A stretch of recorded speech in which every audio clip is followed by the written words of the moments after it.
The Unlikely Innovators with Mike Commito and Steve Gravel. Presented by Cambrian R&D and the Center for Smart Mining. Mike, we're on today's podcast to talk about parks, but not the kind of parks you can bring your kids to. These are, in fact, research parks. Today, of course, we have Laura O'Blennis, who is the president and CEO of Stiletto Consulting, one of the major thought-leading firms when it comes to starting and establishing research parks and ecosystems across Canada and in the United States. What makes you think I wouldn't bring my child to a research park? You saying they wouldn't be allowed? Steve, you've seen. Well, can I say this? For this very reason, you brought your children not too long ago here, and they were driving one of our rovers. That is true. And I believe it went up the wall, if I'm not mistaken. Yeah, it did what we call the loop-de-loop. It drove up the wall and then landed on its back. Yeah, like a stranded turtle. Yeah, it was fine, but definitely it was a cautionary tale of, yes, 6-year-olds around high-tech equipment and expensive equipment is maybe not the best bet, but they had a blast, but that's another story. But yeah, no, talking to Laura today was great. It's funny when you have the conversation, you start to learn more about your guests as they go on. Mm-hmm. You know, we knew that she took business at NBCC, but I didn't know about the radio part of her journey, and it makes so much sense now because she's so good at communicating. You know, we had a question that we were going to ask her about, you know, how do you bridge the gap between industry, academia, and government? But like, we didn't even need to ask it because it was very apparent how she does that. Just, you know, especially just for me, when I asked her that question just off the cuff about innovation arenas, and I said, I'd never really heard this term before. And she gave me the most like in-depth crash course I could have asked for in like a 1 to 2 minute soundbite, right? So absolutely, just a great communicator. I think that's what you need to have in that role, is somebody who can bridge all those gaps, because again, you're working with so many different moving parts. It's just funny how when she mentioned that, you know, didn't want to work at the university, didn't want to, you know, work with government, but then ultimately at the end of the day, you're working with all those partners. But you could just see how passionate and excited she is about her work, and that shines through. And I think that's what makes Stiletto so successful. Yeah, definitely some job envy when she talks about all the cool research parks she works with. But everyone else can be green with envy as they now listen to Laura O'Blennis. All right, we're back and we're joined by Laura O'Blennis. Laura is the president and CEO of Stiletto Consulting, a company she founded in 2010. Named one of Atlantic Canada's 25 most powerful women in business in 2022, Laura has over 2 decades of experience in innovation cluster development, ecosystem building, innovation districts, and of course, research and technology parks. She holds a variety of regional, national, and international leadership positions, including the Association of University Research Parks, and a board member, Startup Canada National Ecosystem Task Force board member. Laura was Startup Canada Female Entrepreneur of the Year for Atlantic Canada in 2016, finalist for the Business Person of the Year for Fredericton Chamber of Commerce in 2018, and recipient of the New Brunswick Community College Alumni Award 2019. In 2017, she was awarded the Governor General's Award for the founding of AURP Canada. And now she is a guest on the Unlikely Innovators, sort of to cap things off. Super. Laura, and thanks let my for dog joining out. us. She's losing her mind trying to chase a squirrel, so we're good. Hey, that's fine. I thought I saw a tail in the background. But you also have a cat? No cat. Okay, so that was your dog. That was my dog. Yeah. Awesome. So Laura, thanks so much for doing this. One of the things we sort of like to start with is almost like what would you want to be? Would you grow up question, but I'll frame it this way. You took business at NBCC. What was your initial career plan when you started out? I did not have a plan, which is really kind of fun.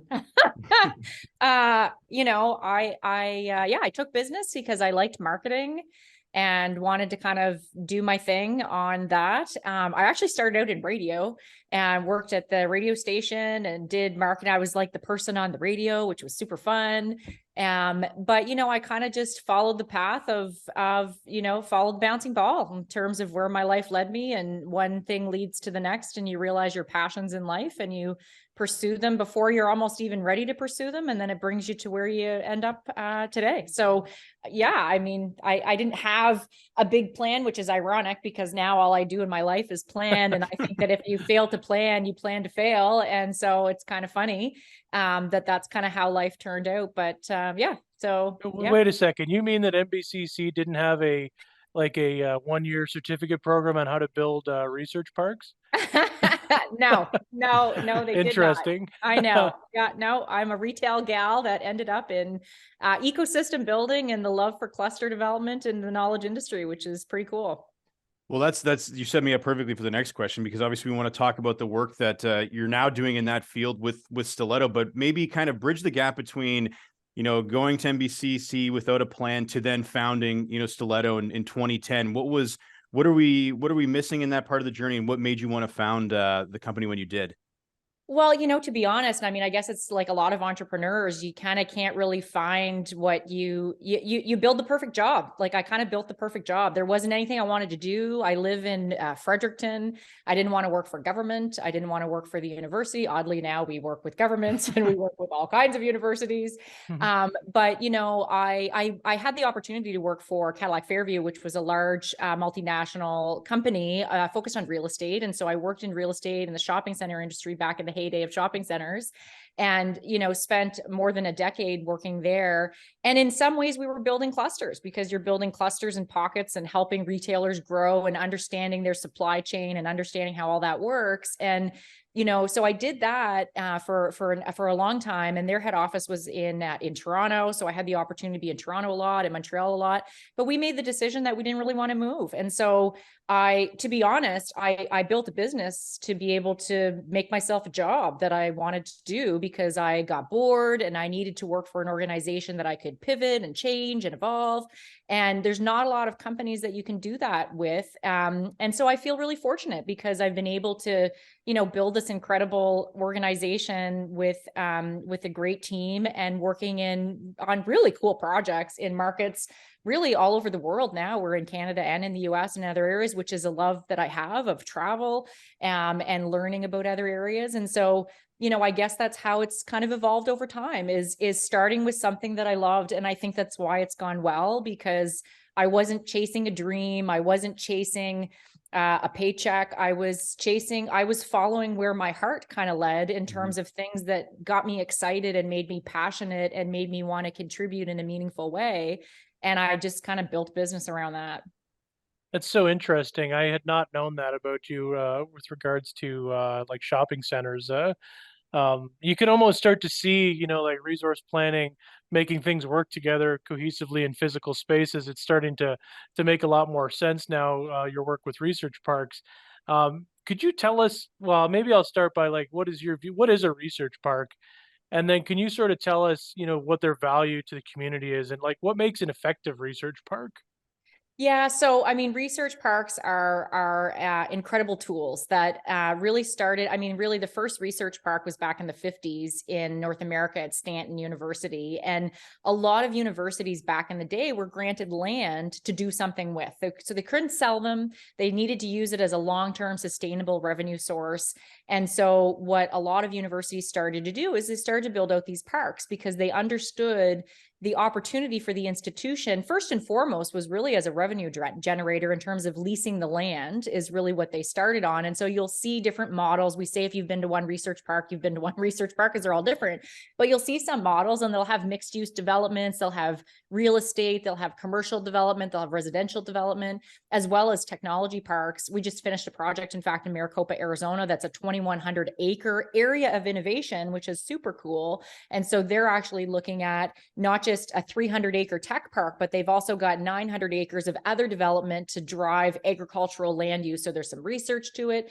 And there's, all these other elements. And I think the sweet spot of any research park or any community that's trying to build out clusters is really trying to bring all of the pieces of the assets within your community, the areas of focus that you have for these clusters, to create a domino for growth and economic development in other areas, which is truly what we're doing, because we're working at the intersection of government, industry, and academia. But the whole point behind all of it is for economic prosperity and growth in the communities. Because if you can have clusters that do well, sometimes people think that it narrows your focus, but au contraire, it actually doesn't. Because if you're actually building out clusters and strength and global capacity in certain areas, you can attract companies.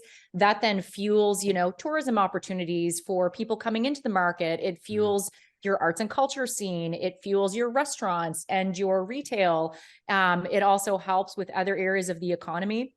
that are not just derived to or supported by technologies and innovation, which is why I think I love it so much, because the work that I did on the retail side and the supply chain with manufacturers and suppliers, it is connected inevitably to the emergence of, the new economies of the future, because they both actually support each other, and that's what we need to be doing. And I think that's why we've been so successful in looking at that perspective, from not just from the technologies that we can be commercializing through the institutions, but how does that actually support and drive economic prosperity among the other traditional industries and economies, because it's not one or the other, it's all can live sort of harmoniously, really and truly.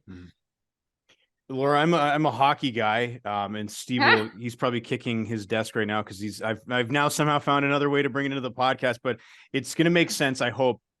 Recently here in Ontario, there was an announcement about an innovation arena being funded in Kitchener-Waterloo area.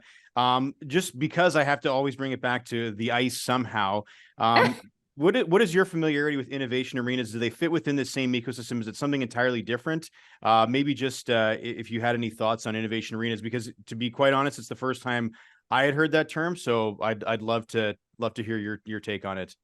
Sure. And so first of all, not a huge sports person. However, I do use the analogy of skate where the puck is going from the great Wayne Gretzky. Yeah. So yeah, on it for the analogy on that for sure. So, I think an innovation arena is an evolution of nomenclature that folks are using to get creative about what they're offering in their community. And so much like I just gave the example of Maricopa in Arizona, it's an area of innovation, which is now sort of a convergent sort of term of what people are saying for the cluster and the broader sort of opportunities that exist in the community. And so much like that, hats off to the folks in Waterloo who continue, and in the Kitchener area, who continue to kind of think beyond what the normal terminology is for these things. So I think from our perspective and our understanding of what's happening with that innovation arena, it's not actually within the technology park, and it's not affiliated with Communitech. Both are obviously major contributors to that ecosystem,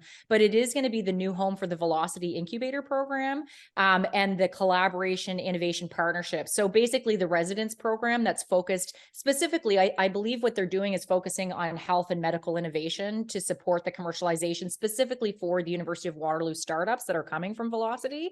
And so it's going to be a contributor within the ecosystem. And when we look at ecosystems and cluster development, you're building strengths around the cluster to support it, around what's happening with educational programming with the institution, what's happening with research capabilities, usually within colleges and universities, by the way, because it's not just about the universities, it's about the college component as well. And then the ecosystem supports and your workforce and business counts. Like where are the businesses thriving? Where's the workforce coming from? And how do you kind of expand upon that? And so this innovation arena is a new asset, I would say, in the innovation ecosystem bucket of those 4 buckets that I just mentioned that we're always looking at and studying, to be able to take Velocity, I assume, to the next level, which is great. And so, we are seeing the need for these types of evolutionary sort of concepts that take it from sort of concept into where it needs to go in the future. And Waterloo's done a fantastic job in the Canadian ecosystem and beyond in really nurturing and fostering that translation of knowledge and the commercialization opportunities, right? I mean, we're pretty light on that in Canada in the context of, why don't we have more investment in the Canadian ecosystem so that we're not selling the companies or we're commercializing more. And, I think there are some universities that do a really great job on their IP policies, and Waterloo is one of them, which is why they're likely evolving that sort of innovation arena and expanding out to support the Velocity program, because I think it's gone quite well in their history. That was an incredible answer. Yeah, like you're such a good communicator that you're Thank you. I don't know if it's your radio time that's now really showing, because you've actually teed me up for what I wanted to ask you next. And you and I have worked together in the past on a few things, on one thing in particular, and you've always been able to have these interactions with world-class researchers, which is such an interesting perch to see all this from. But we had Dan Bresnitz on the podcast a little while ago, and he was talking about exactly what we're sort of hovering around commercialization, and sort of Canada has a commercialization gap when it comes to some of these academic IP generating organizations. What's been your experience with this issue? Because you have a really interesting point of view to these, because you often are tasked with bringing these folks together in a way that facilitates more commercialization coming out of these tech parks and research parks. So what does Stiletto do to sort of play a role in that challenge? Yeah, so the IP policy is really interesting, and happy to talk about that. I mean, I think it really, the issue in Canada, I don't think it's a commercialization problem. I think it's, number one, a policy and mindset problem. There, and when I say policy, it relates to there's not a standard university IP policy across Canada. We've talked about it for years. When I ran the Canadian Association of University Research Parks, with all the parks, there's 26 parks in Canada. We tried to bring that forward to sort of streamline that and bring it into the conversation. I said Innovation, Science, and Economic Development has looked at that different times, but it's really tough because in university environments, the faculty are motivated by tenure and publications, and they're not motivated by commercialization. The rate of and the percentage of faculty members that actually focus on commercialization is pretty low across the board. It's maybe 10%, but that's not alone in Canada. I mean, we do a ton of work in the US as well, and the US, they are better at it. They also have a better landscape for investment opportunities, which is why you see a lot of investors coming into the Canadian market and sort of looking at our IP. But we've also got to remember that we just don't have the critical mass. I mean, the population of Canada is the same size as the state of California. And so, you know, we like to think that we're going to hit a home run every time, and we're not. And we need to be okay with that. And I think, you know, there's a couple of things that could help with all of this. One is, if we could get some alignment across the universities through the U15 group, which would be fantastic, Universities of Canada, which they've changed the name, Universities and Colleges of Canada, you know, having some sort of standardized policy that everybody could live with would be really nice. Grandfather in the programs that exist for tenure track and those and the publications, but we should really be looking ahead to where do we want to be in 20 years. And if we don't do something about it now, it's never going to change. And so there should be some sort of incentive for commercialization with faculty members to put a little bit of something there.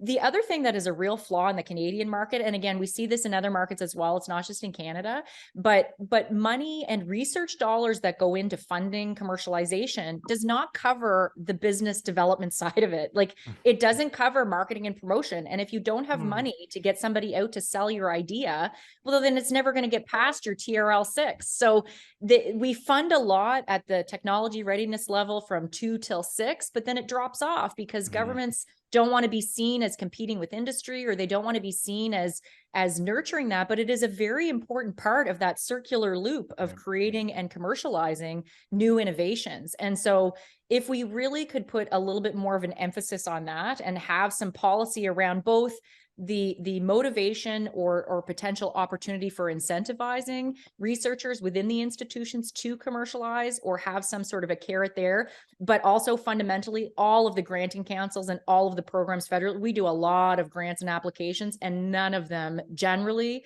allow for the opportunity for the marketing and promotion and the business development. And it's a problem. Even if you allocated 10 or 20%, it would go a long way, because the institutions and the researchers, they don't have any money for that. And so if you want to get them going, well, no wonder we have to bring outside investors in, because it's the only way you can fund it. And so you need people, you know, to have those conversations and sell it, because if it's not selling it, it's just an idea. It's not really an innovation until someone buys it. Yeah, and I think it's interesting because I've had a lot of experience working with a lot of PIs across Ontario for sure. And they're not always the best business developer. They're not. It's not their. It's not their superpower. Like, they're really right. good at research, and they're really good at all at the subject matter. They're really good at digging into it, but they can't be expected to do that because that's not what they study. That's not how their brains work, and it shouldn't be. Like, you have to bring in other resources to build the piece of the puzzle, and that's the puzzle piece that's missing to make it happen, both money and resources. Yeah, for sure. Yeah, I think that's a constant challenge that we see here in Ontario at the college level, is just what everybody keeps terming the indirect cost of research, right? Where you may have these resources and assets, but if I can't actually get it out into the community so they can understand that Cambrian, for example, can do this, or they have a researcher who's capable of these things, you know, it's great to have the funding in place to have those resources. But if there's nobody there to actually bring it all together, shepherd it through, administer it, then it's going to go nowhere, right? So that's definitely you're singing from our hymn book as well. But You'd mentioned the project you were working on in Arizona, but we also wanted to ask you, what are some other, examples that you can point to that Stiletto has done that you're able to share, of course, on the podcast? So, oh my goodness, so many fun stuff. So, where do I begin? So, certainly happy to chat about the work in Sudbury and with, Morocco and, trying to get a research institute going for supporting the mining industry, which is a really important part of the economy.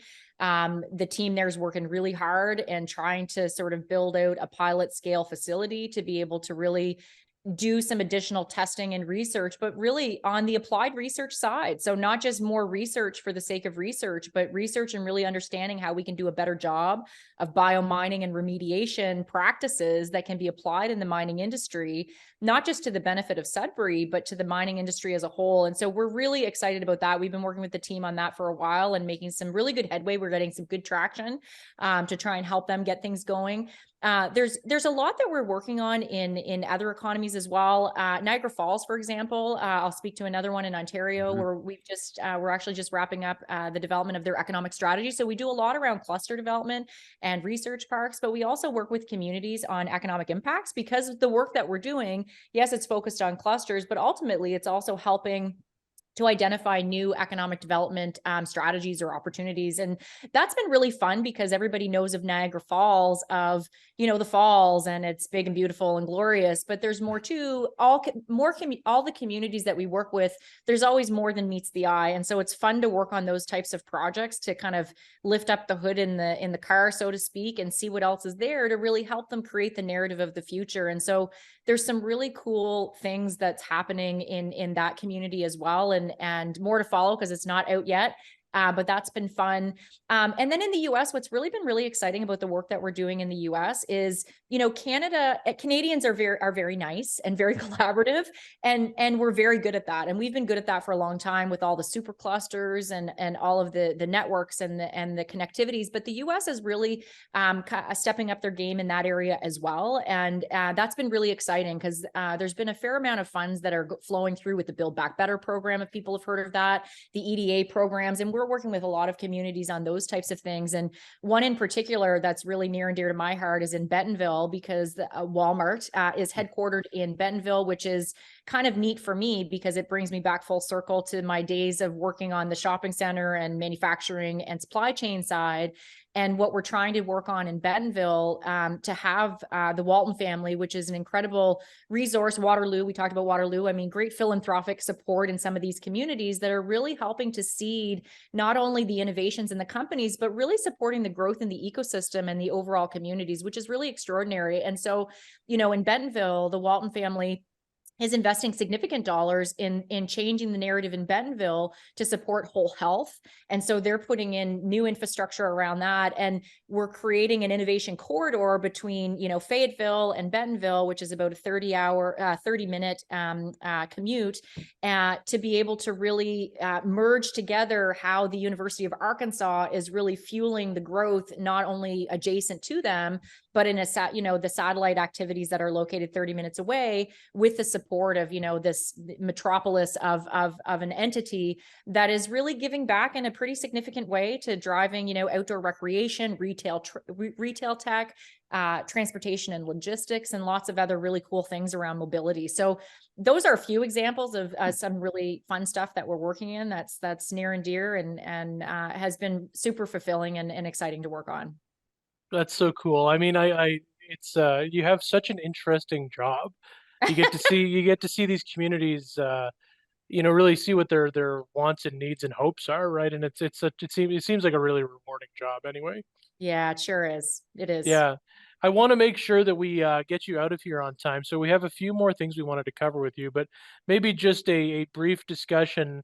We talked about some of your views on what we need to do for university IP commercialization and some of the supports. What is any general opinions on the Canadian startup landscape, either all of Canada or Moncton and from Moncton to Victoria? Anything that you're Yes. seeing?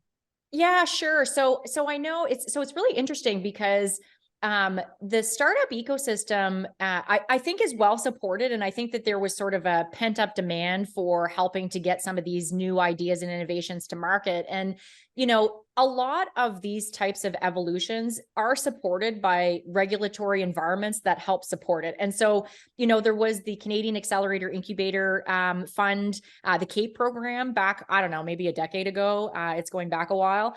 And there was a lot of support for accelerators and incubators back in the day. But what ended up happening is there was a lot of accelerators that emerged because it was very trendy, right? And there was a lot of folks that were seeing there being an opportunity. And so there ended up being maybe 150 accelerators and incubators across the country, and you can't fund them all. And so, some of them petered off and kind of went away. There was a couple of other changes as well. One was NRC, which is a great organization, but they centralized their work. So it used to be decentralized. So you had clusters in certain areas. In Fredericton, for example, the IIT Institute was located in Fredericton. Nanotech was in Edmonton. They had kind of those pockets across Canada. I loved that model. It's more aligned with like the Fraunhofer Institute, if folks are familiar with that.